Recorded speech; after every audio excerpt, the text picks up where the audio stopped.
Nakataas ang alerto ngayon ng mga apektadong lokal na pamahalaan sa Negros Island matapos ang muling pagputok ng Bulkang Kanlaon kahapon. Pagpasok sa loob ng 4-kilometer permanent danger zone sa paligid ng bulkan, mahigpit na ipinagbabawal. Si Paulo Pajarillo ng Philippine Information Agency sa sentro ng balita. Muling pumutok ang Bulkang Kanlaon nitong araw ng Pebrero 19, bandang 4:39 ng hapon. Dinig ng mga residente ng mga malapit na barangay sa La Carlota City ang isang moderate explosive eruption mula sa Bulkang Kanlaon.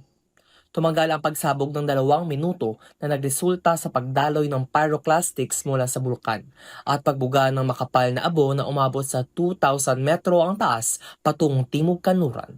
Patay sa pinakahuling ulat, apektado ng ashfall at matapang na amoy asopre ang La Carlota City, lalo na sa mga barangay ng Araal, Cubay, Nagasi, San Miguel, Lagrana at Balabag.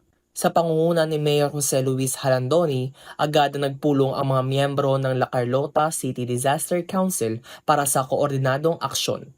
Kabilang sa kanilang pagkilos ay ang pagpapatupad ng class suspension sa lungsod sa lahat ng antas, pampubliko man o pribado.